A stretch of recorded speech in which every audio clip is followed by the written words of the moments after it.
మీ అందరికీ యేసు ప్రభు నామములో ఆశీర్వాదములు పలిగి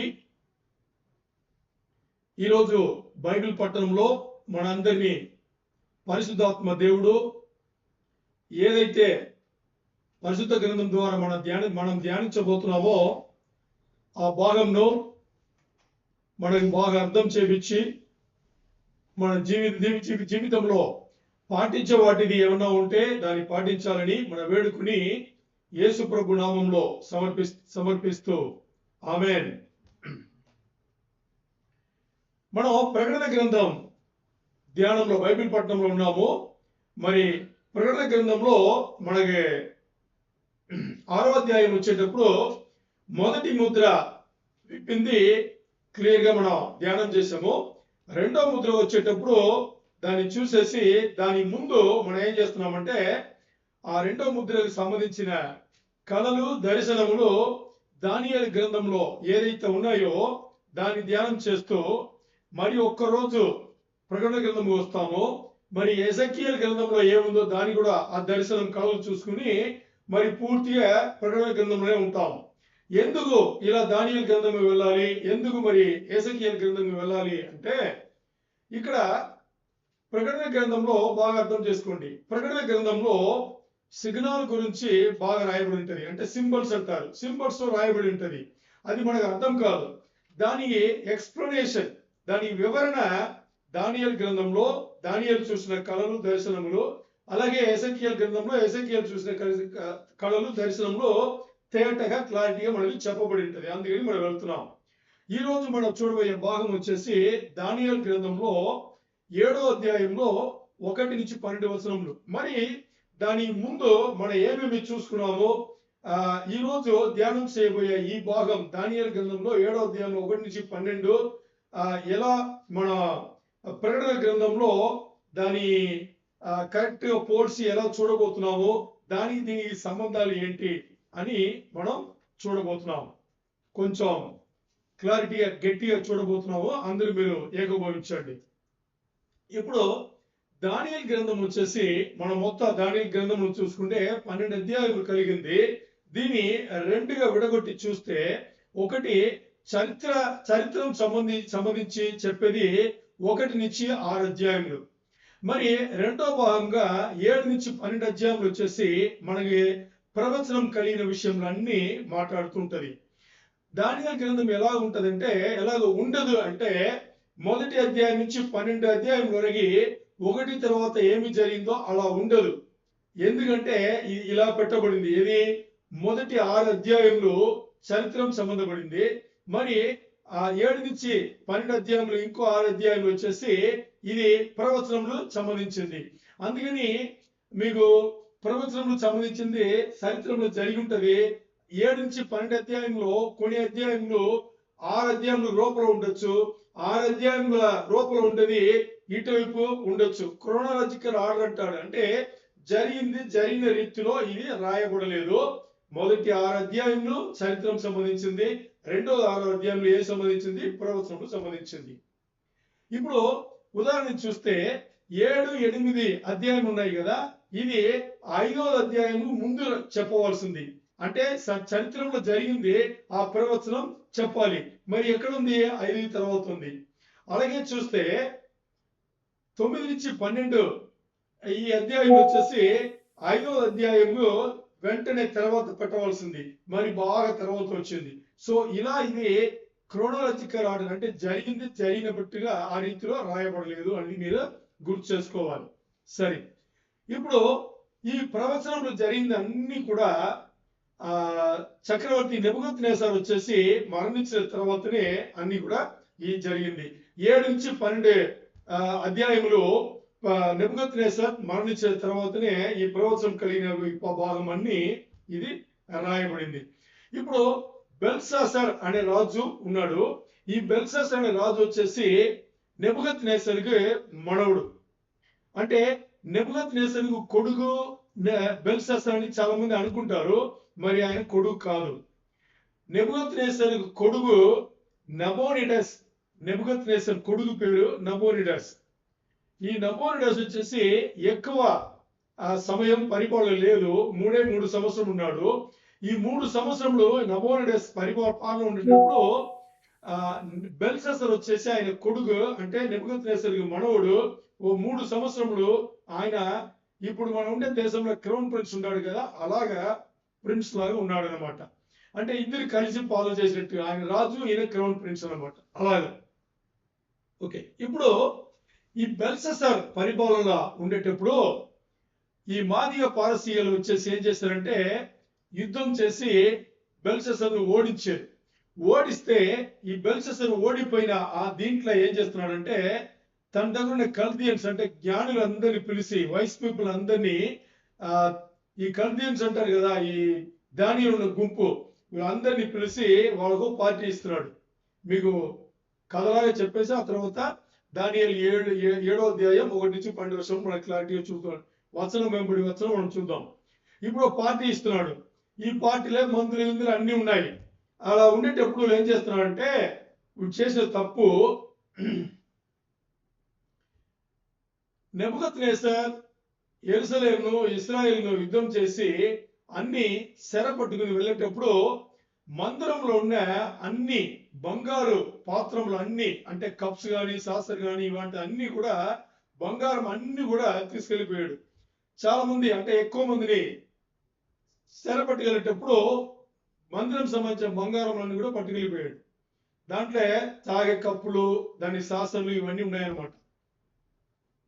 ఈ బెల్షస్సర్ మనవాడు ఏం చేశాడు, ఈ పార్టీ చేసేటప్పుడు బాగా మంది ఇంకా ఎక్కువైపోయి తన దగ్గర ఉన్న జ్ఞానులందరినీ ఇంకా బాగా గౌరవించాలి అని చెప్పేసి ఏం చేశాడంటే ఈ మందిరం నుంచి పట్టుకెళ్ళిపోయిన ఈ కప్పు, ఈ సాసలు ఇవన్నీ వాడి దాంట్లో మందు కొడుతున్నారు, అంటే మందు తాగుతున్నారు అనమాట. అంటే ఇది దేవుని అవమానం చేసినట్టు, అవమర్యాద చేసినట్టు. సో అందుకని ఇక్కడ ఇది జరుగుతున్నప్పుడే ఓ గోడ పైన మనిషి లాంటి చెయ్యి వచ్చి రాస్తుంది అనమాట. కొన్ని వాక్యములు, అంటే కొన్ని పదాలు రాస్తుంది అనమాట. ఇది దానియేలు 5వ అధ్యాయం 5వ వచనంలో ఉంటది, మీరు తర్వాత వెళ్ళి చూసుకోండి. ఇప్పుడు దీనికి ఏం అర్థమని ఎవరికి తెలియదు, కుండవలు ఎవరికి తెలియదు. బెల్షస్సర్ ఏం చేస్తాడు, రాజు బెల్షస్సర్ ఏం చేస్తాడు, అక్కడ ఉండే జ్ఞానులను అందరినీ అడుగుతాడు, ఇది ఏంటి ఏంటి అని అడిగితే ఎవ్వరికి తెలియదు. మరి ఇది ఏమని తెలియకపోతే బెల్షస్సర్ వచ్చేసి ఒకలాగా వణుకు పుడుతుంది. ఎందుకంటే వీళ్ళు పార్టీ ఉన్నారు, మొత్తం దిగిపోయింది, పార్టీలో ఉన్నారు. ఒక మనిషి చేయలాంటి చేయొచ్చి గోడ పైన ఏదో రాసింది, అది ఏమర్థమో ఎవరికి తెలియదు, వీడికి భయం పుట్టింది. మరి ఎలాగైనా దాని అర్థం తెలుసుకొని అందరి దగ్గర విచారణ చేసేటప్పుడు తన తల్లి వచ్చి చెప్తుంది, నీ తాతయ్య కాలంలో ఇలాంటి దీని అర్థం చెప్పేవాడు ఆయన ఉన్నాడు, ఆయన ఇంకా మన రాజ్యంలో ఉన్నాడు, ఆయన పేరు దానియేలు, పిలిపించి ఆయన చెప్తాడు. ఇలాగ దానియేలు లోపల వస్తాడు. దానియేలు వచ్చి దాన్ని చూస్తాడు అనమాట. చూస్తే అప్పుడు ఏం రాయబడిందంటే ఇలా రాయబడి ఉంటది, ఏంటి, మేనే టేకల్ పార్షన్ అని ఉంటది, మేనే టేకల్ పార్షన్ అని ఉంటది.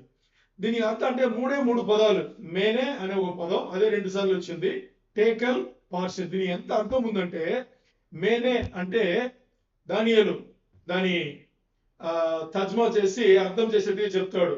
మేనే అంటే దేవుడు నీ రాజ్యంను రోజుల కింద మార్చి దాని ఒక ముగింపుగా తీసుకొచ్చాడు, దాని అర్థం మేనే. God has numbered your kingdom, your days of reign. అంటే నీ పాలనను దేవుడు రోజుల కింద అంటే దాని ముగింపుకి తీసుకొచ్చాడు. మేనే అంటే టేకల్ అంటే దేవుడు నువ్వు ఇంతవరకు ఏలిన ఈ రాజ్యంలో నువ్వు చేసిన పనులన్నీ తరాసులో వేసి చూసేటప్పుడు దాంట్లో మిగిలింది ఏమి లేదు, నువ్వు చేసిందన్నీ తప్పుడు పనులు, అందుకని నీ రాజ్యం నిలవదు. 3వది పార్సిన్ అంటే దేవుడు నీ రాజ్యంను విడగొట్టి నీ రాజ్యంను ఇంకోరికి ఇచ్చేసాడు. ఎవరేది, మాదీయ పారసీయులకు ఇచ్చేసాడు అని చెప్పేసి దాన్ని తర్జుమా చేసి దానియేలు వచ్చేసి చెప్తారన్నమాట. ఆ రోజు నైట్ బెల్షస్సర్ అనే రాజు చంపబడతాడు. మాదీయ పారసీయుల రాజ్యం వస్తుంది. మాదీయ పారసీయుల రాజ్యం కాదు, మాదీయ పారసీయుల రాజ్యం వస్తుంది.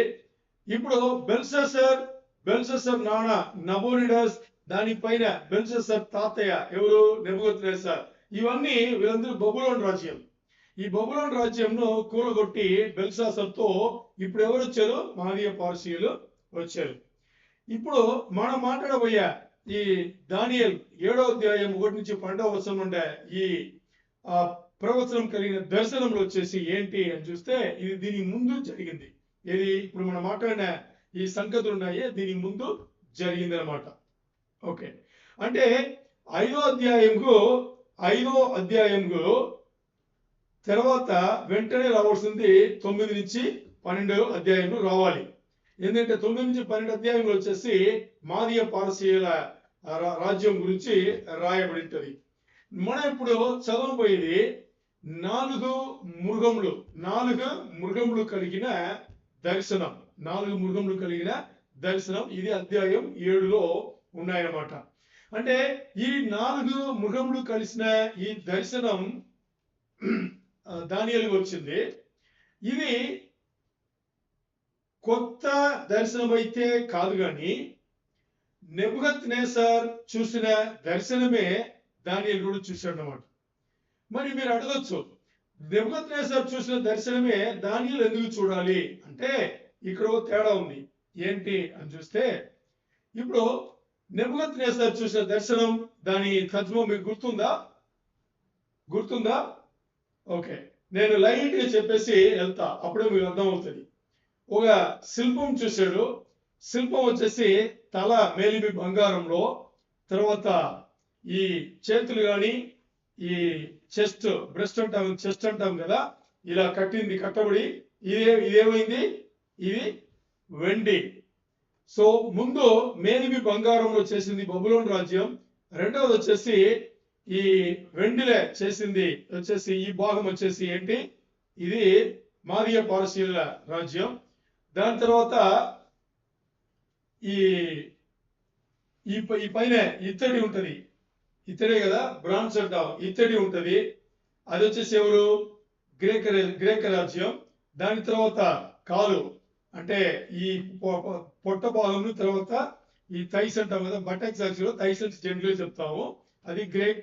తర్వాత కాల భాగం వచ్చేసి ఏంటి, గ్రేక్. తర్వాత రోమా సామ్రాజ్యం అంటే ఇనుము ఆయన అన్నమాట.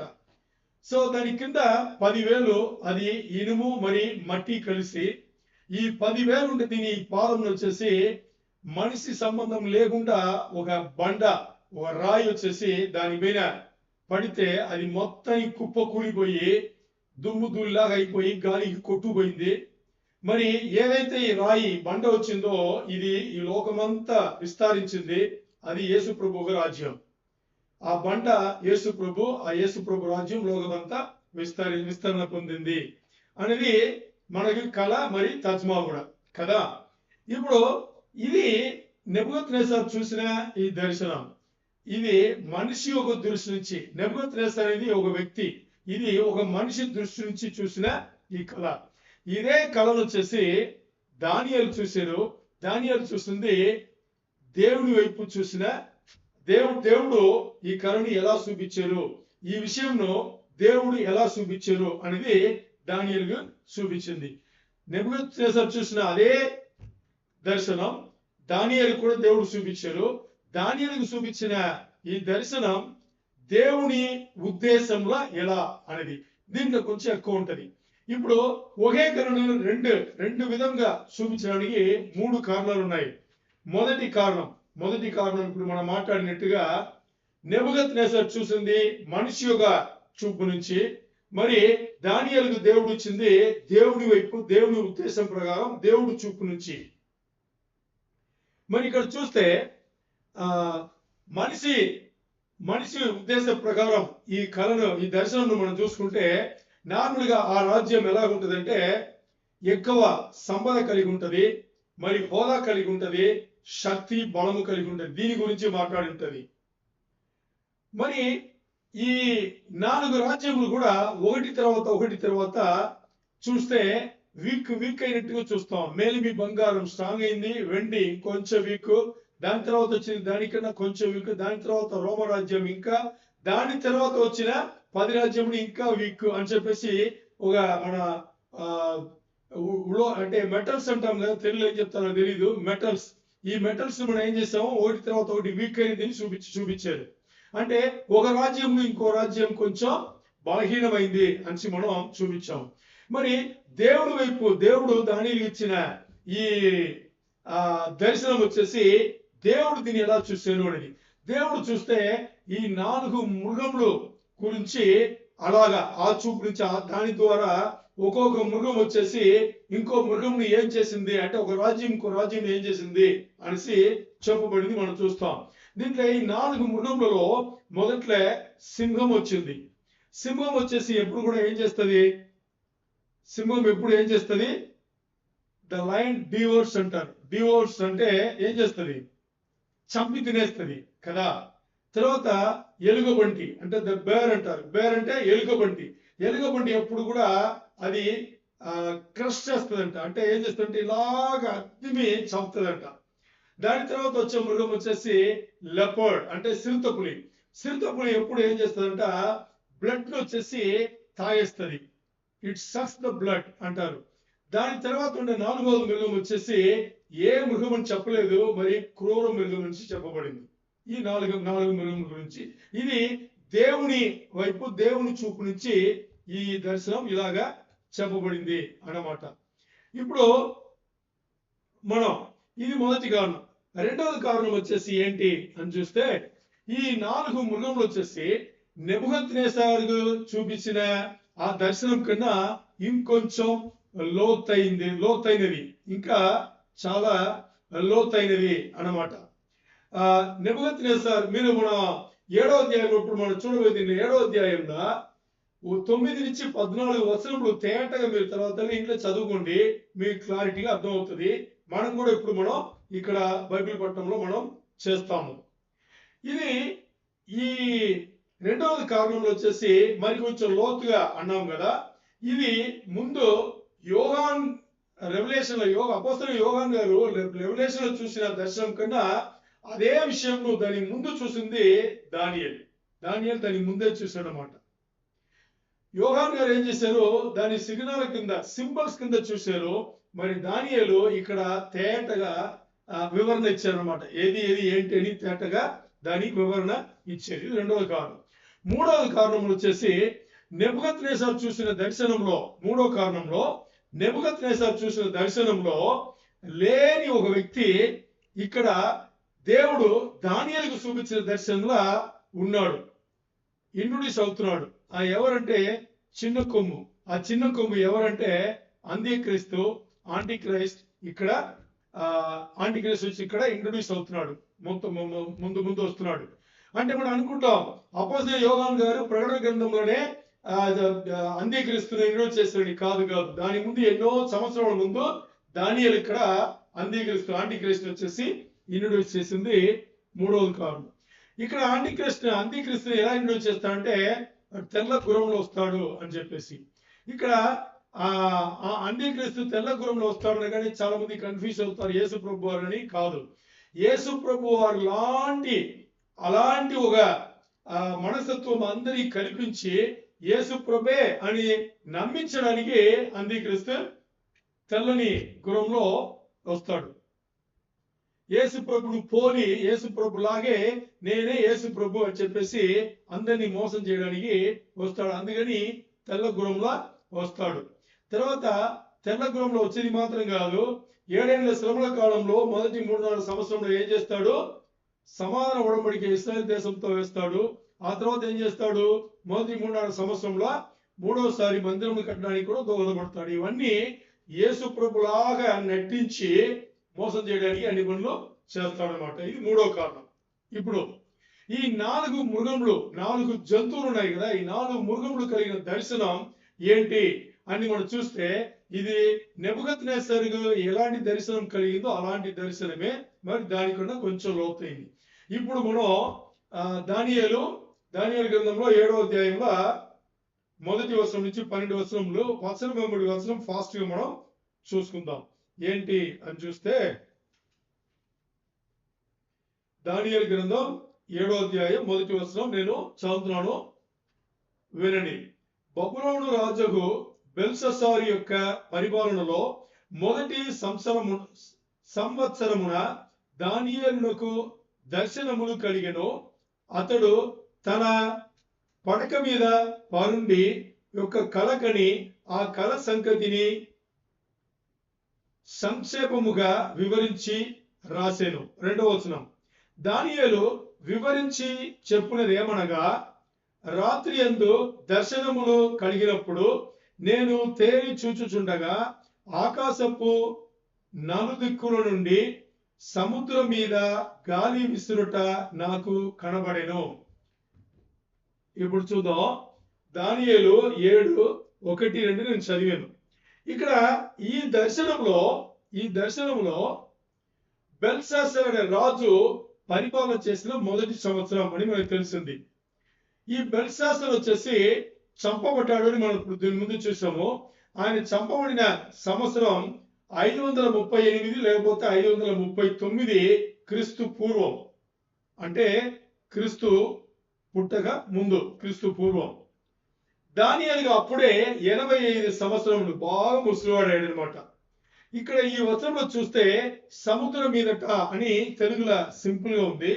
మరి ఇంగ్లీష్ లో కేజీవి వెర్షన్ లో ద గ్రేట్ సీ అని ఉంది, అంటే మహాసముద్రం అని ఉంది. పెద్ద సముద్రం, మహాసముద్రం అని ఉంది. ఎప్పుడైనా చూడండి బైబిల్లో మీరు ఎక్కడ చూసినా మహాసముద్రం లేకపోతే ఇంగ్లీష్ బైబిల్ చదివిన వాళ్ళు ద గ్రేట్ సీ అని మీరు చూస్తే అది మధ్యధర సముద్రం, ద మెడిటరేనియన్ సీ. దాని ఏం చెప్తారంటే ద గ్రేట్ సీ అంటారు. దీనికి ఇంకొక అర్థం ఉంది. ద గ్రేట్ సీ అంటే దానికి ఇంకొక అర్థం ఉంది. ఆ అర్థం వచ్చేసి అన్య దేశములు, అంటే జెంటైల్ నేషన్స్, అన్య దేశములు. ఈ 2 అర్థములు దానికి ఉందన్నమాట. ఇప్పుడు దానియేలు గ్రంథం 7:3 చదువుతున్నాను. దానియేలు గ్రంథం 7:3 ఇలా చెప్తుంది. మీరు కూడా మీ బైబిల్ చూడండి. 3వ వచనంలో ఏముంది? అప్పుడు 4 మిక్కిలి గొప్ప జంతువులు మహాసముద్రములో నుండి పైకెక్కెను. ఆ జంతువులు ఒక దానికొకటి భిన్నములై ఉండెను. అంటే ఇక్కడ దానియేలు 7:3 4 జంతువులు ఆ సముద్రం నుంచి లేచెను. అది ఒకటి భిన్నముగా, అంటే ఒకటి వేరే లాగా ఉంది అనేసి మనం చెప్తున్నాం.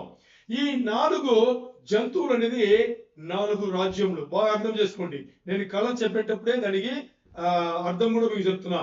ఈ 4 మృగములు అంటే ఇప్పుడు దేవుడు దానియేలుకు ఇచ్చిన దర్శనమును మనం చూస్తున్నాము. ఇది నెబుకద్నెజర్ 2వ అధ్యాయంలో మనం ముందు ధ్యానం చేసాం కదా, అదే దర్శనం. మరి దానికన్నా లోతైనది చూద్దాం. ఇప్పుడు ఈ 4 మృగములు అనేది 4 రాజ్యములు. ఈ 4 రాజ్యములు ఏంటని మనకు తెలుసు. ముందు మేలిమి బంగారంలో ఉన్న బబులోన్ రాజ్యం, తర్వాత వెండిగా ఉన్న ఏంటి మాదీయ పార్సీల రాజ్యం. దాని తర్వాత ఏముంది? ఇత్తడి కలిగింది, అది ఏంటి గ్రీక్ సామ్రాజ్యం. దాని తర్వాత ఇనుపు వంటిది, అది రోమా సామ్రాజ్యం. ఇప్పుడు ఈ 4 మృగములు ఈ 4 సామ్రాజ్యములు బాగా అర్థం చేసుకోండి. ఈ 4 మృగములు 4 సామ్రాజ్యములు నెబుకద్నెజర్ వచ్చేసి ఆయన కళ్ళు కూడా అదే కని ఉన్నారు. మరి ఇక్కడ చూసారా, ఈ 4 మృగములు ఒకటి లాంటిది ఒకటి కాదు, వేరు లాంటిది నుంచి వచనం చెప్పింది. అంటే బబులోన్ రాజ్యం వేరు, దానికన్నా వీక్ అయింది మాదీయ పారసీల రాజ్యం, దానికన్నా ఇంకొంచెం తక్కువ గ్రీక్ రాజ్యం, దానికన్నా ఇంకొంచెం తక్కువ రోమా సామ్రాజ్యం. ఒకటి వేరే లాగా ఉంది. ఇప్పుడు దీంతో పాటు 7:4 ఏముంది? మొదటిది సింహమును పోలినది గాని దానికి పక్షిరాజు రెక్కల వంటి రెక్కలుండెను. నేను చూచుచుండగా దాని రెక్కలు తీయబడినవి గనుక మనుష్యుల వలె అది పాదములు పెట్టుకొని నేలపైన నిలువబడెను. మరియు మానవ మనసు వంటి మనసు దానికి ఇయ్యబడెను. ఇప్పుడు చూద్దాం. 7:4 ఏం చెప్పిందంటే, మొదటి ఆ మృగం ఉంది, మొదటి జంతువు సింహము పోలినది, మరి దానికి పక్షిరాజుల వంటి రెక్కలు ఇవ్వబడింది. ఈ రెక్కలు మరి తీయబడింది అని చెప్పేసి మనకి ఇక్కడ ముఖ్యంగా చూసుకోవాలి. ఇది ఏంటి అని చూస్తే ఇక్కడ చూడండి, ఇది ఈ రోజు ఉండే ఇరాక్ దేశం ఉంది కదా, ఇరాక్ దేశంకు దానికి సింబల్, దానికి ఫ్లాగ్ అంటారు కదా, దాని ముద్ర ఏంటి ముద్ర అంటే ఇదే ముద్ర. సింహం ఉంటది, దానికి రెక్కలు ఉంటది. ఈ రోజు ఇరాక్ ఉండేది. మరి ఇదే సింబల్ ఇదే ముద్ర ఆ రోజు బబులోన్ దేశానికి ఇవ్వబడింది. దాన్ని ఈ రోజు ఇరాక్ దేశం వాళ్ళు పాటిస్తున్నారు. అర్థమైందా మీకు? ఇది బబులోన్ రాజ్యం, అంటే మొదటి జంతువు, మొదటి మృగం వచ్చేసి బబులోన్ రాజ్యంను సంబంధించింది. దీన్ని మీరు అర్థం చేసుకోవాలి. అంటే చూడండి, సముద్రం మీద 4 దగ్గరుండి అదేం జరిగితే గాలి లేచింది అని చెప్పింది కదా. మొదటిగా లేచిన సామ్రాజ్యం బబులోన్ సామ్రాజ్యం. నెబుకద్నెజర్ కళ్ళ కూడా అదే కదా చూశాడు. బబులోన్ సామ్రాజ్యం మేల్బి బంగారం వంటి తల వంటిది, అది బబులోన్ సామ్రాజ్యం. సో మొదటి జంతువు దేని పోలినది? బబులోన్ సామ్రాజ్యంను పోలినది అనేది మనకి అర్థం అవ్వాలి. దీని తర్వాత దానియేలు 7:5 ఇలా ఉంది. రెండవ జంతువు ఎలుగబంటిని పోలినది. అది యొక్క పార్శ్వము మీద పండుకొని తన నోట పండ్ల మధ్య 3 ప్రక్కటెముకలను పట్టుకొనినది. కొందరు లెమ్ము విస్తారముగా మాంసము భక్తించుము అని దానితో చెప్పిరి. నేను చదివేటప్పుడు మీకు కొన్ని అర్థం కాకపోవచ్చు, మరి నేను తేటగా చెప్తా. దానియేలు 7:5 చెప్పేది ఏంటంటే, రెండవ జంతువు లేచింది, అది ఎలుకబంటి లాంటిది, మరి అది ఒకవైపు ఇంకో వైపు లేచేట్టుగా ఉంది అని చెప్పేసి చెప్పబడింది. ఇక్కడ చూడండి మీరు, మాదిగ పారసీక రాజ్యం రెండో రాజ్యం కదా, వెండి కదా మాదిగ పారసీక రాజ్యం. మాదిగ పారసీక రాజ్యం వచ్చేసి ఒకటి మాదిగ అంటే మెడో మీడియా వాళ్ళు, ఇంకోటి పారసీక పెర్సియన్స్. ఇప్పుడు ఈ మాదిగ వీళ్ళకన్నా పారసీకం వీళ్ళు వచ్చేసి కొంచెం పవర్ఫుల్ వాళ్ళు అనమాట. అందుకనే అది అలాగుంది. ఎలుగబంటిది అలాగుంది అనమాట. ఎలుగబంటి గురించి మనం ఎప్పుడు కూడా చూడండి, అది దాని నడక మనకు ఒకలాగా అసహ్యంగా కనిపించదు అనమాట. బాగా అసహ్యంగా ఉంటుంది. అంటే అది చూడండి, బాగా శక్తి బలం ఎక్కువ ఉంటుంది. మరి దాని నడక చూస్తే ఇలా నడుస్తుంది. చూసారు కదా, మీరు చూసుంటారు. అది మీరు ఫిల్మ్లా టీవీలో చూసుంటారు. ఆ నడక మనకు చూడండి అంతా బాగా నచ్చినట్టుగా ఉండదు. మరి దాని శక్తి భయంకరంగా ఉంటుంది. ఇలా వచ్చి దాన్ని తాకాలంటే ఇలా వచ్చి ఇలా కొడుతుంది అనమాట. సో అది ఎందుకంటే ఇది ఒకవైపు లేస్తుంది కదా, ఇలాగే కొడుతుంది. కొట్టే దీన్ని ఇలా చూపించిందని వీళ్ళు పారసీకులు తక్కువ ఉండదు మాదిగ అంటే మీడియా పర్సన్స్ అనమాట. మరి ఇప్పుడు చూస్తే ఈ 3 ఓ చిన్న రిబ్స్ లాగా, అంటే రొమ్ము ఎముకల్లాగా ఉందని చెప్పారు కదా, అది బబులోన్ రాజ్యంలో వచ్చేసి 3 ప్రావిన్సెస్ ఉంది.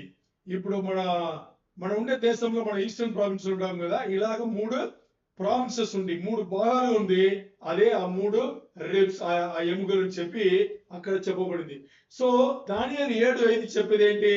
మాదిగల పారసీకుల సామ్రాజ్యం అని చెప్పేసి అక్కడ క్లారిటీగా చెప్పబడింది. నెబుకద్నెజర్ కళలో కూడా అది అలాగే చెప్పబడింది అనమాట. ఇప్పుడు దానియేలు 7:6 నేను చదువుతున్నాను. అటు పిమ్మట చింతపులి పోలిన మరి ఒక జంతువును చూచితిని. దాని వీపున పక్షి రెక్కల వంటి 4 రెక్కలుండెను. దానికి 4 తలలుండెను. దానికి ఆధిపత్యం ఇయ్యబడెను. ఇప్పుడు మూడవది మృగం వచ్చేసి లెపర్డ్, చిరుతపులి. అది మీకు తెలుసు. చిరుతపులి వచ్చేసి చాలా స్ట్రాంగ్ ఉంటది, చూడడానికి బాగుంటది, స్పీడ్ అంటే చాలా వేగం కలిగినది. దాని వేగం ఎవరు ఉండదు. చిరుతపులి చీట అంటాం కదా, చిరుతపులి స్పీడ్ ఎక్కువ అంటారు. ఎందుకంటే దాని పాదములు అలాగా సెట్ అయి ఉంటది. ఇది దీనికి ఇది సరైన వివరణ గ్రీక్ సామ్రాజ్యంకు. ఎందుకంటే అలెగ్జాండర్ ద గ్రేట్ అలాగే ఉన్నాడు. మనం దీని ముందే కూడా ధ్యానం చేస్తున్నాం. ఎలాగా తన తన ఆర్మీ వచ్చేసి చాలా చిన్నది, మరి ఎక్కువ ట్రైనింగ్ తీసుకుని, అంటే యుద్ధ రంగంలో యుద్ధం ఎలా చేయాలనే అన్ని సంగతులు అందరికీ తెలిసిన వాళ్ళు. అందుకని వాళ్ళ సేనలో ఎప్పుడు కూడా చాలా తక్కువ మంది ఉంటారు, మరి ఎక్కువ మందిని గెలుస్తారు. మరి మాదిగ పర్షియల స్ట్రాటజీ వేరు. వాళ్ళు వచ్చేసి ఒక 1000 మంది ఉండే ఒక శత్రు దేశంలో గెలవాలంటే వీళ్ళు 1,00,000 మంది వెళ్తారు. అలా వెళ్ళి కుమ్మేస్తారంట, అంత బలం చూపిస్తారు వాళ్ళు. మరి దానికి ఆపోజిట్ గా అలెగ్జాండర్ ద గ్రేట్ వచ్చేసి తక్కువ మందిని పెట్టుకుని ఎక్కువ మందిని కొట్టే అలాంటి ఒక స్ట్రాటజీ కలిగిన వాడు అనమాట. అంటే సిల్తపులి ఎలాగ స్పీడో ఎలాగ బలమో అలాగే గ్రీక్ రాజ్యం అలాగా ఉండింది. మరి దానికి 4 కొమ్ములు ఉన్నాయని చెప్పింది కదా. ఆ కొమ్ములు ఎవరంటే అలెగ్జాండర్ ద గ్రేట్ తర్వాత ఎవరు తన కింద పనిచేసిన కెప్టెన్స్, 4 కెప్టెన్స్ ఏం చేశారు, అలెగ్జాండర్ ద గ్రేట్ రాజ్యంను 4 దిక్కుల్లా, అంటే తూర్పు, పడమర, ఉత్తర, దక్షిణం 4 వైపు దాన్ని ఏం చేసినారు, విడగొట్టి 4 పాలన చేశారు. అదే చెప్పబడింది. అంటే 3వ రాజ్యం ఎవరిది, గ్రీక్ రాజ్యం. నెబుకద్నెజర్ చూసిన దర్శనంలో 3వ రాజ్యం ఎవరిది, గ్రీక్ రాజ్యం, అలెగ్జాండర్ ద గ్రేట్. ఇక్కడ దేవుడు దానియేలుకు చూపించిన ఈ దర్శనం కూడా 3వ రాజ్యం ఎవరిది, అదే సేమ్ అలాగే వచ్చింది. ఇప్పుడు దానియేలు 7:7 చదువుతున్నాను, క్లియర్ గా వినండి. 7:7 పిమ్మట రాత్రి యందు నాకు దర్శనములు కలిగినప్పుడు నేను చూచుచుండగా ఘోరమును భయంకరమునకు 4వ జంతువు ఒకటి కనబడెను. అది తనకు ముందుగా నుండిన ఇతర జంతువులకు భిన్నమైనది. అది మహాబల మహాత్యములు గలది. దానికి పెద్ద ఇనప దంతములను 10 కొమ్ములు నుండెను. అది సమస్తమును భక్షించుచు తుత్తునియలుగా చేయించు మిగిలిన దానిని కాల క్రింద అణగదొక్కుచుండెను. మీకు నేను చదివేటప్పుడే అర్థమై ఉండాలి, చెప్తాను. ఈ 4వ జంతువు, 4వ మృగం ఉంది కదా, ఈ 4వ జంతువు వచ్చేసి ఇది చాలా భయంకరంగా ఉండిందంట. అంటే జంతువు పేరు ఏమని చెప్పలేదు, మరి చాలా భయంకరమైన ఒక జంతువు అనేసి ఇక్కడ చెప్పబడింది. దీనికి పళ్ళు వచ్చేసి ఇనప పళ్ళు, ఇనప దంతములు అంటే ఇనప పళ్ళు.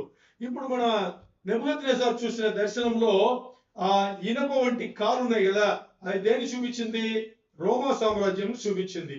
అలాగే ఇక్కడ కూడా ఈ 4వ జంతువు రోమా సామ్రాజ్యం గురించే చెప్పబడింది.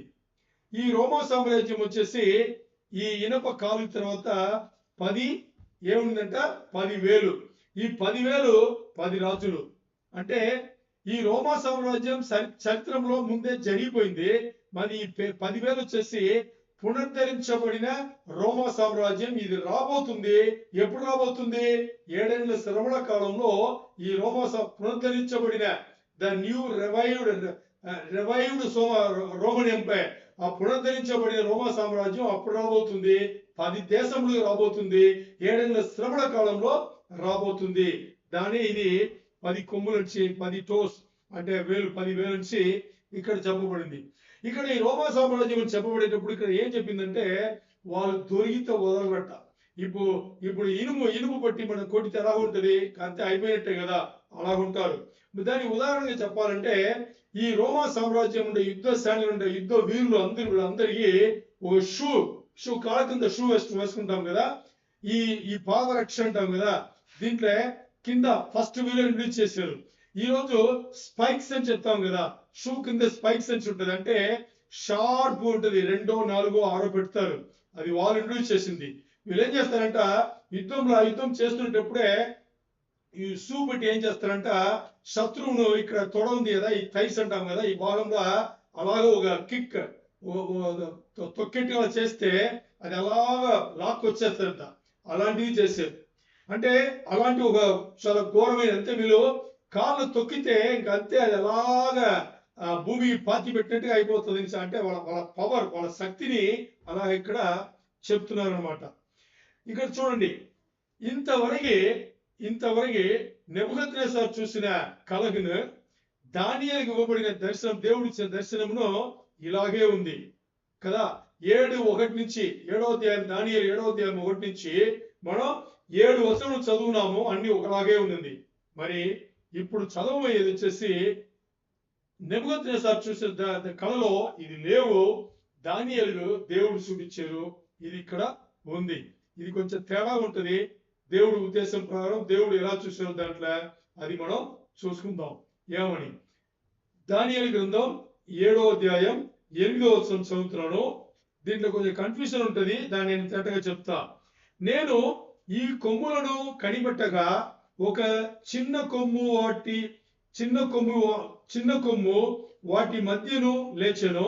దానికి స్థలమిచ్చుటకై ఆ కొమ్ములలో 3 పెరికి వేయబడినవి. ఈ కొమ్మునకు మానవుల కన్నుల వంటి కన్నులను, గర్వముగా మాట్లాడు నోరును ఉండేను. ఇక్కడ బాగా వినండి. దానియేలు ఇలాగా ఆ దర్శనంలో ఇన్ని కొమ్ములు ఇవన్నీ గురించి అలాగా ఆలోచన చేస్తుంటే ఇప్పుడు ఇంకొక చిన్న కొమ్ము కనబడిందంట. చిన్న కొమ్ము దాని నుంచి లేచిందంట.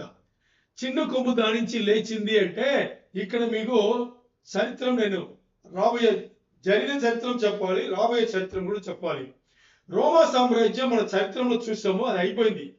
నెబుకద్నెజర్ కళలో కూడా అదే ఉంది, దానియేలు కళలో దర్శనంలో అదే ఉంది, అయిపోయింది. మరి ఇప్పుడు మాట్లాడే ఈ చిన్న కొమ్ము లేసేది ఎక్కడంటే బాగా అర్థం చేసుకోండి. రివైవ్డ్ రోమన్ ఎంపైర్, పునరుద్ధరించబడిన రోమా సామ్రాజ్యం నుంచి 10 రాజులు, 10,000 ఉన్నాయి కదా, 10 రాజులు లేస్తారు. ఆ 10 రాజుల్లో 3, బాగా అర్థం చేసుకోండి, 10 రాజ్యంలో 10 రాజులు. దీంట్లో 4 రాజుల్లో ఒక్క రాజు ఏం చేస్తాడు, లేస్తాడు. ఈ 3 రాజులను చంపి ఈయన రాజ్యంతో చేర్చుకుంటాడు. ఇప్పుడు 4 రాజ్యములు కలిసి ఒకటైంది. మిగిలిన 6 రాజులు వీళ్ళు ఏం చేస్తారు తెలుసా, వారంతా వీడి దగ్గర వచ్చి మేము నీకు లోబడతామని వచ్చేస్తారు. ఇప్పుడు 10 దేశములు కలిసి ఒక రాజు అయ్యాడు. ఇది రాబోయే 7 ఏళ్ల శ్రమల కాలంలో జరగబోయేది. ఈ కొమ్ము, చిన్న కొమ్ము లేచింది కదా, వీడు అంత్యక్రైస్తు, యాంటిక్రైస్ట్. ఓకే, ఇప్పుడు మనం పోయిన వారంలో చూసాము, చరిత్రంలో జరిగిన రోమా సామ్రాజ్యంలో చిన్న కొమ్ము లేచింది. అది చిన్న కొమ్ము లాంటిది, ఆ టైప్ ఆఫ్ స్మాల్ హార్న్ అని చూసాము. టైప్ ఆఫ్ స్మాల్ హార్న్ ఎవరది? అంతియోకస్ ఎపిఫానెస్ చూసాం కదా, అంతియోకస్ ఎపిఫానెస్. అది ఒక టైప్ ఆఫ్ యాంటిక్రైస్ట్, బట్ అది యాంటిక్రైస్ట్ అది చరిత్రంలో జరిగిపోయింది. దీనికి సంబంధం లేదు.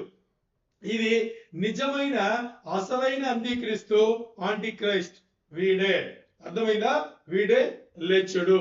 ఇప్పుడు మీకు నేను చెప్పింది ఇంకోసారి చెప్తాను, అర్థం చేసుకోండి. 10 రాజ్యములు అంటే 7 ఏళ్ల శ్రమల కాలంలో ఇది మనకి ప్రకటనలో చాలా అవసరం పడుతుంది. అందుకని ప్రకటన మీకు ఇది 15వ అధ్యాయంలో మీకు ఉంటది. ప్రకటనలో 15వ అధ్యాయంలో మీకు ఇది కనిపిస్తుంది. నేను ఇంకోసారి చెప్తాను చూడండి. ఇప్పుడు 7 ఏళ్ల శ్రమల కాలంలో ఇది దానియేలుకు దేవుడు చూపించింది. ప్రకటనలో మనం చదువుతాము, దానియేలుకు ఇచ్చిన దర్శనము దేవుడు చూపించింది. 7 ఏళ్ల శ్రమల కాలంలో 10 రాజ్యములు అంటే పునరుద్ధరించబడిన రోమా సామ్రాజ్యంలో కుప్పకూలిపోయిన రోమా సామ్రాజ్యం పునరుద్ధరించబడితే దాంట్లో 10 రాజ్యములు, అదే 10,000 అనమాట. 10 రాజ్యములు, దాంట్లో 4 రాజ్యములు సెపరేట్ తీసుకోండి, 6 రాజ్యములు సెపరేట్ తీసుకోండి. ఈ 4 రాజ్యంలో ఉండే రాజుల్లో ఒక్క రాజ్యంలో ఒక్క రాజు లేస్తాడు. ఈ 3 రాజులను చంపి ఈ 4 రాజ్యములు కలిసి ఒక రాజు అవుతాడు. మరి దీన్ని చూసి ఈ 6 రాజ్యం ఉండే రాజులు తనంతా వాళ్ళు వచ్చి ఈ రాజుకు లోపడి, ఈ ముగ్గురిని చంపాడు కదా, ఈ రాజుకు లోపడి 10 రాజ్యములకు వీడు ఒక్కడే రాజు అవుతాడు. వాడే అంత్యక్రీస్తు, యాంటిక్రైస్ట్. ఇది ఈ 6 రాజ్యములు కలిగిన రాజులు వచ్చేసి వీడి లోపడింది ప్రకటన 17వ అధ్యాయంలో 12, 13 వచనంలో మనకు ఉంటది. మీరు వెళ్ళి చూసుకోండి. తర్వాత వీడు ఎక్కువ మాట్లాడే నోరు ఇవ్వబడును అనేసి ఈ వచనం చూసాం కదా. ఈ ఎక్కువ మాట్లాడే నోరు ఇవ్వబడును అంటే దీని అర్థం ఏంటంటే అంత్యక్రీస్తు ఎక్కువ మాట్లాడతాడని కాదు. వీడేం చేస్తాడు, దేవునికి సమానంగా వాడు హెచ్చించి ఉంటాడు. దాన్ని చెప్పడానికి అలా చెప్పబడింది. దీని హిబ్రోయిసం అంటారు. అంటే హిబ్రోయిసం అంటే దీని యూదుల సంస్కృతి ఇలాగే దాన్ని రాస్తారు అన్నమాట. మరి ఇప్పుడు మనం చూసాం ఇది కొంచెం లోతైందని. ఇక్కడ చూడండి, నెబుకద్నెజర్ కళలో దానికి ముగింపు ఏంటి మనకు తెలుసు. నెబుకద్నెజర్ కళలో దానికి ముగింపు వచ్చేసి మనిషి సంబంధం లేకుండా ఒక రాయి వచ్చేసి కాళ్ళు ఉండే ఆ వేళ్ల మీద పడితే మొత్తం శిల్పం కుప్ప కూలిపోయి గాలికి అది ఉండే అసలు ఆ స్థలమే తెలియకుండా కనపడకుండా పోయింది. మరి ఈ లోకమంతా బండ ఆ రాయి ఆ జీసస్ క్రైస్ట్ యేసుక్రీస్తు ఏం చేశారు, విస్తరించుకున్నారు, అన్ని ఆక్రమించుకున్నారు. ఆయన రాజ్యమే అక్కడ ఉండింది కదా. ఇది మనం చూసుకున్నాం. ఆ తర్వాత ఆయన రాజ్యంనే ఉంటది అన్నమాట. మరి ఇప్పుడు దేవుడు దానియేలుకి ఇచ్చిన ఈ దర్శనంలో ఇది ఎలా ముగింపు వస్తుంది అని మనం చూసుకుంటే ఇప్పుడు చూద్దాం. దానియేలు 7:9 నుంచి అదే చెప్తుంది. ఇది నెబుకద్నెజర్ చూసిన కళలో ఇది చెప్పబడలేదు. 7:9 ఇంకా సింహాసనములను వేయుట చూచితిని, మగా రుద్రుడొక్కడు కూర్చుండెను. ఆయన వస్త్రము హిమము వలె ధవళముగాను, ఆయన తల వెంట్రుకలు శుద్ధమైన గొర్రె బొచ్చు వలె తెల్లగాను ఉండెను. ఆయన సింహాసనము అగ్ని జ్వాలల వలె మండుచుండెను, దాని చక్రములు అగ్ని వలె ఉండెను. ఇది ఎక్కడో విన్నట్టుగా లేదు, ఎవరి గురించి చెప్పబడినట్టుగా లేదు. ఇది దేవుడు. ఇది ఎవరు? దేవుడు యేసు ప్రభువారు. యేసు ప్రభువారి గురించి ఇలా ఇక్కడ చెప్పబడింది. ఇక్కడ చూడండి, చూస్తే మహారుద్రుడొక్కడు అనిసింది. ఇంగ్లీష్ దాన్ని ద ఆన్షియంట్ ఆఫ్ డేస్ అంటారు. ద ఆన్షియంట్ ఆఫ్ డేస్ అంటే పాత రోజుల్లో ఉండే వ్యక్తి. పాత రోజులు అంటే భూమి పునాది వేయబడక ముందు ఉండే ఆ వ్యక్తి. ఆయన ఎవరు? యేసు ప్రభువారు అన్నమాట. ఇప్పుడు చూడండి, సింహాసనం ముందు ఆయన వచ్చి కూర్చున్నారు అని చెప్పి అక్కడ చూస్తే మనకి ఏముందంటే తీర్పు తీర్చడానికి కూర్చున్నది ఇక్కడ చెప్పబడింది. తీర్పు తీర్చడానికి కూర్చున్నది చెప్పబడింది. ఇప్పుడు మనకి ఒక విషయం గుర్తురావాలి. ఏంటి అంటే అన్యుల సమయం, మన ద టైమ్ ఆఫ్ జెంటైల్స్, తర్వాత ద ఫుల్నెస్ ఆఫ్ జెంటైల్స్ మనం చూసాం కదా. అన్యుల సమయం అని చెప్తే, అన్యుల కాలం, అన్యుల సమయం అని చెప్తే the time of the Gentiles అంటే బబులోన్ సామ్రాజ్యంలో నెబుకద్నెజర్ వచ్చి ఎప్పుడైతే ఇశ్రాయేల్ జనాంగం యెరూషలేమును అన్ని పడగొట్టి అందరినీ చెరపట్టుకుని వెళ్ళిపోయాడో అక్కడి నుంచి రేపు యేసు ప్రభువారు అంటే 7 ఏళ్ల శ్రమల కాలం అయ్యి యేసు ప్రభువారు వచ్చే వరకు అన్యుల సమయం, అన్యుల రాజ్యం ఇక్కడ జరుగుతున్నాయి. అర్థమైందా? మరి ఇది ఎప్పుడు ముగింపుకు వస్తుందంటే యేసు ప్రభువారు వచ్చిన తర్వాతనే ఇది ముగింపు వస్తుంది. మరి ఇప్పుడు అన్యుల సమయం పూర్తి అయ్యేదంట. ఫుల్నెస్ ఆఫ్ జెంటైల్స్, అన్యుల సమయం పూర్తి అయ్యేది. దాని అర్థం ఏంటంటే ఇప్పుడు మనం దేవుని బిడ్డలు, యేసు ప్రభు అయిన విశ్వాసం పెట్టిన యేసు ప్రభు కూడా బిడ్డలు అన్నమాట. ఇది సంఘ కాలంలో గురించి. ఈ సంఘ కాలంలో సంఘం ఎత్తబడేది ఎప్పుడో అప్పుడు ద ఫుల్నెస్ ఆఫ్ జెంటైల్ అంటే అన్యుల సమయం ముగింపు వస్తుంది అని చెప్పేది. దేవుని ప్రణాళిక ప్రకారం ఎవరైతే దేవుని బిడ్డలయ్యారో, యేసు ప్రభువారి వైపు విశ్వాసం పెట్టి, ఆయన శిలోమరణంలో విశ్వాసం పెట్టి ఎవరైతే ఆయన పోలి జీవించారో వాళ్ళు ఎత్తబడేది అది ఫుల్నెస్ ఆఫ్ జెంటైల్స్ అంటే అన్యుల సమయం ముగింపు రావడం. ఇది దేవుని బిడ్డలకు సంబంధించింది. మరి అన్యుల సమయం అంటే దాని అర్థం ఏంటంటే ద టైమ్ ఆఫ్ జెంటైల్, అన్యుల కాలం, అన్యుల సమయం అంటే దాని ఏంటంటే ఇంతవరకు చూసినా కూడా చూడండి, ఇప్పుడు కూడా ఇస్రాయెల్ దేశంలో ఇస్రాయెల్ దేశంగా ఉండి వాళ్ళ ఒక ప్రైమ్ మినిస్టర్ ప్రధానమంత్రి ఉన్నా కానీ ఇంకా అమెరికా ఏలుబడి నుంచి ఇస్రాయెల్ జనాంగం ఇంకా బయటికి రావాలా. ఇప్పుడు కూడా చూడండి, అమెరికా చెప్పేదే చేస్తుంది, ఇతర దేశంలో సపోర్ట్ చేసే దేశంలో ఏదైతే చెప్తుందో అదే చేస్తుంది. దీనే ద టైమ్ ఆఫ్ జెంటైల్స్, అన్యుల సమయం అని మనం చెప్తుంటాం అనమాట. ఇది ఎంతవరకు ఉంటది? యేసు ప్రభు వారు మరి వచ్చే వరకు ఇది ఉంటది. సో ఇప్పుడు ఇక్కడ ఈ వచనంలో మనం మాట్లాడితే సడన్ గా అక్కడ సింహాసనములు కనిపిస్తుంది. మనం ప్రకటన 4వ అధ్యాయం వచ్చేటప్పుడే సంఘం ఎత్తబడి మనం చూసాం. 5వ అధ్యాయం వచ్చేటప్పుడు మనం ఏం చూసాం? అక్కడ సింహాసనములు వేయబడింది. ఒకటి కాదు, ఒక చక్రవర్తి అంటే దేవాది దేవుడు అక్కడ కూర్చున్నారు. ఆయన ముందు ఇంకా చాలా అంటే వేల సింహాసనములు అక్కడ వేయబడింది అని ప్రకటనలో మనం చూసాము. మరి 4వ అధ్యాయం 5వ అధ్యాయంలో మరి ప్రకటన అపోస్తలుడైన యోహాను చూడ ముందు ఇక్కడ దానియేలు గ్రంథంలో దానియేలు కళలో దానియేలు దర్శనంలో దేవుడు ఆయనకి చూపించి ఉన్నారు. ఇప్పుడు దానియేలు 7వ అధ్యాయం 10వ వచనం. 10వ వచనంలో ఇలా ఉంది: అగ్ని వంటి ప్రవాహము ఆయన యొద్ద నుండి ప్రవహించుచుండెను, వేల కొలిది ఆయనకు పరిచారకులుండిరి, కోట్ల కొలది మనుష్యులు ఆయన ఎదుట నిలిచిరి, తీర్పు తీర్చుటకై గ్రంథములు తెరవబడెను. 10వ అధ్యాయం 10వ వచనం వచ్చేసి బాంబు లాంటిది. ఎందుకంటే నార్మల్ గా మనం ఏం చేస్తామంటే దేవుడు ఆయన సింహాసనంలో కూర్చుని జీవజలం వచ్చేసి అలా పరిగెడుతుంది. చాలా మంది ఉన్నారు అంటే అక్కడ ఆయన దేశంలోకి ఆశీర్వాదం పలుకుతాడు. మరి ఇప్పుడు ఇది ఆశీర్వాదం పలకడానికి ఆ సింహాసనం వేయబడలేదు, ఆ సింహాసనంలో దేవుడు వచ్చి కూర్చుండలేదు. ఆ సింహాసనం చుట్టి వేల కొలది మనుషులు గాని వాళ్ళు గాని వీళ్ళు గాని చెప్పబడింది కదా, వాళ్ళు కూడా రాలేదు. ఇప్పుడు ఇక్కడ ఉండేది కోర్ట్ సీన్. దేనికి వస్తుంది? తీర్పు తీర్చడానికి వస్తుంది. ఇప్పుడు చూడండి, దేవుడు ఆయన సింహాసనంలో కూర్చుని ఆ లివింగ్ వాటర్స్ ఇక్కడ ఆ జీవజలం ఇక్కడ చెప్పబడింది. అది నిప్పు, జీవజలం కాదు, నిప్పు అనగానే ఇక్కడ అది తీర్పుకు సాదృశ్యంగా, జడ్జ్మెంట్ కి సాదృశ్యంగా ఇక్కడ అది చెప్పబడింది. ఎవరి తీర్పు అంటే అన్ని దేశంలో తీర్పు. ఎందుకంటే ఇది 7 ఏళ్ల శ్రమల కాలం. ఈ టైంలో ఇప్పుడు మనం మాట్లాడుతున్నాం. ఇక్కడ వేల కొలది వచ్చి కూర్చున్నారంట. ఇంకా కోట్ల కొలది, మిలియన్స్ అపాన్ మిలియన్స్, కోట్ల కొలది చుట్టి నిలిచారు.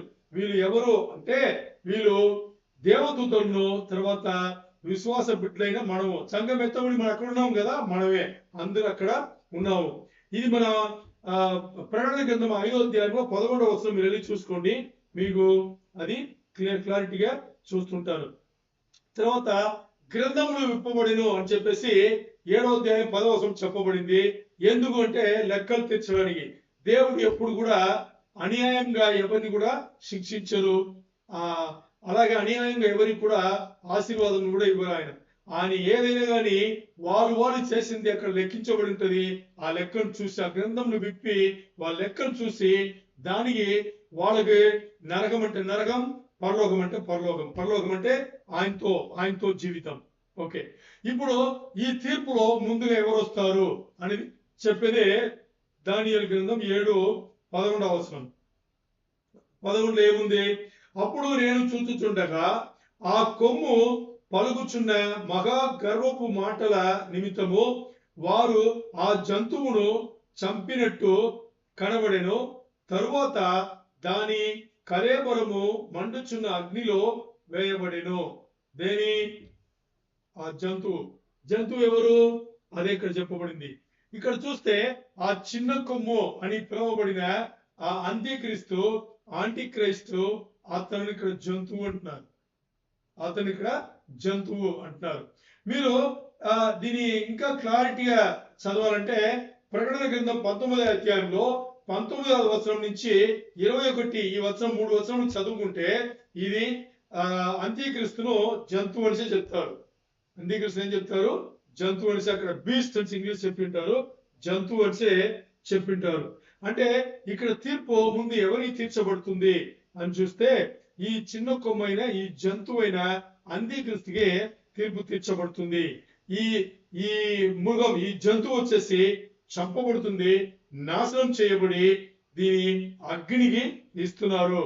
వాడే అంత్యక్రీస్తు, యాంటిక్రైస్ట్. ప్రకటన 19 అధ్యాయంలో 19వ వచనం నుంచి 21 వచనం 3వ వచనం చూడండి, మీకు తేటగా తెలుస్తుంది.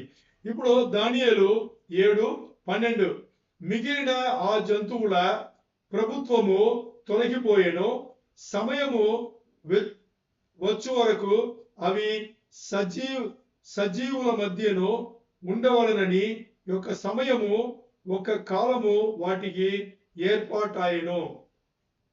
అంటే ఇక్కడ 7:12 ఏం చెప్పబడిందంటే మిగతా జంతువులు, ఇప్పుడు అంత్యక్రీస్తు గురించి మాత్రం చెప్పబడింది. ఆ మిగతా జంతువులు అనేది మిగతా సామ్రాజ్యములు. మిగతా సామ్రాజ్యం ఏంటి? బబులోన్ సామ్రాజ్యం, మాదీయ పారసీల సామ్రాజ్యం, గ్రేక సామ్రాజ్యం, దాని తర్వాత ఏముంది? రోమా సామ్రాజ్యం. ఇది చరిత్రలో జరిగిపోయింది, ముగింపు వచ్చింది. మరి ఇప్పుడు మనం మాట్లాడేది 10 రాజులు కలిగిన ఈ రాజ్యములు ఉన్నాయి కదా, ఇదిని మిగతా రాజ్యములను కొంతకాలం అలాగా 7 ఏళ్ల శ్రమల కాలం, కొంతకాలం ఆ తర్వాత అప్పుడు 7 ఏళ్ల శ్రమల కాలం అయిపోయి యేసు ప్రభువు వచ్చిన తర్వాత అలాగుండి తర్వాత యేసు ప్రభువు రాజ్యం రాబోయే ముందు కొంతకాలం ఉంచబడి ఆ తర్వాత తొలగిపోయాను, అది కూడా నాశనమైంది అని చెప్పేసి. అంటే ఏం చేస్తారంటే వీళ్ళు దీని అర్థం చెప్తే 7 ఏళ్ల శ్రమల కాలంలో ఈ 10 రాజ్యములు కలిగిన ఈ చిన్న కొమ్మున్నాడు కదా, వీడికి సంబంధించిన వీళ్ళందరూ కూడా ఎవరితో యుద్ధం చేస్తారు? యేసు ప్రభువుతో యుద్ధం చేస్తారు. అంటే వీళ్ళందరూ ఇశ్రాయేలుకు వ్యతిరేకంగా యుద్ధం వెళ్ళేటప్పుడు అప్పుడు యేసు ప్రభు వారు వస్తారు. మరి యేసు ప్రభు వారు వీళ్ళను ఒక్క మాటల గెలుస్తారు, ఒక మాటల గెలిచి దాంతో సమాప్తి చేస్తారు. దేవునికి మహిమ కలుగును గాక. హల్లెలూయా.